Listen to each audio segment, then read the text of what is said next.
Hi guys, this is Miss Shanda from the Putnam County Library. Today we are going to start chapter 3 of our book, My Father's Dragon, and this chapter is called My Father Finds the Island.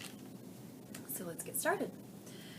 My father hid in the hold for 6 days and nights. Twice he was nearly caught when the ship stopped to take on more cargo. But at last he heard a sailor say that the next port would be Cranberry and that they'd be unloading the wheat there. My father knew that the sailors would send him home if they caught him, so he looked in his knapsack and took out a rubber band and the empty grain bag with the label saying, Cranberry. At the last moment, my father got inside the bag, knapsack and all, folded the top of the bag inside, and put the rubber band around the top. He didn't look just exactly like the other bags, but it was the best he could do. Soon the sailors came to unload. Here's a picture of the sailors, and there's father inside the knapsack bag. They lowered a big net into the hold and began moving the bags of wheat. Suddenly one sailor yelled, "Great Scott! This is the queerest bag of wheat I've ever seen. It's all lumpy-like, but the label says it's to go to Cranberry." The other sailors looked at the bag too, and my father, who was in the bag, of course, tried even harder to look like a bag of wheat. Then another sailor felt the bag, and he just happened to get a hold of my father's elbow. "I know what this is," he said. "This is a bag of dried corn on the cob." And he dumped my father into the big net along with the bags of wheat. This all happened in the late afternoon, so late that the merchant in Cranberry who had ordered the wheat didn't count his bags until the next morning. He was a very punctual man and never late for dinner.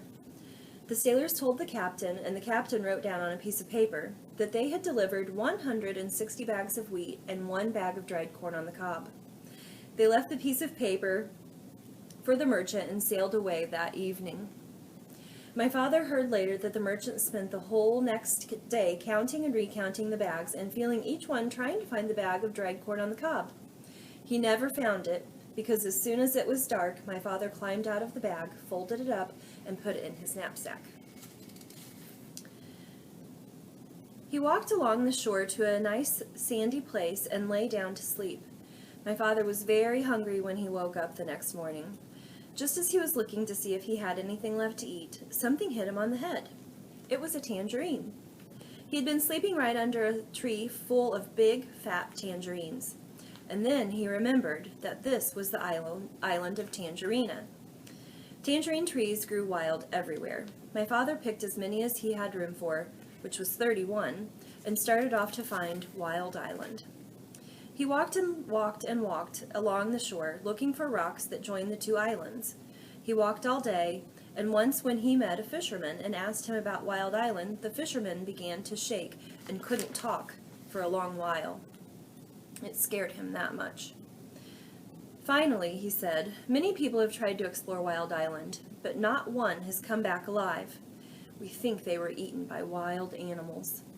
This didn't bother my father. He kept walking and slept on the beach again that night. It was beautifully clear the next day, and way down the shore my father could see a long line of rocks leading out into the ocean. And way, way out at the end, he could just see a tiny patch of green. He quickly ate 7 tangerines and started down the beach. It was almost dark when he came to the rocks, but there, way out in the ocean, was the patch of green. He sat down and rested a while, remembering that the cat had said, if you can, go out to the island at night, because then the wild animals won't see you coming along the rocks, and you can hide there." So my father picked up 7 more tangerines, put on his black rubber boots, and waited for dark. It was very black that night, and my father could hardly see the rocks ahead of him. Sometimes they were quite high, and sometimes the waves almost covered them, and they were slippery and hard to walk on. Sometimes the rocks were far apart, and my father had to get a running start and a leap, so he could go from one to the next. After a while, he began to hear a rumbling noise. It grew louder and louder as he got nearer to the island. Here's a picture of him going from rock to rock. There's a tail of a whale. At last, it seemed as if he was right on top of the noise. And he was. He had jumped from a rock onto the back of a small whale who was fast asleep and cuddled up between two rocks. The whale was snoring and making more noise than a steam shovel, or so it never heard my father say, "Oh, I didn't know that was you," and it never knew my father had jumped on its back by mistake.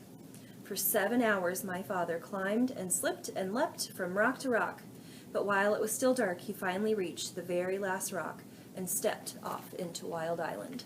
So join us next week, and I hope everyone is well, and we will see you soon.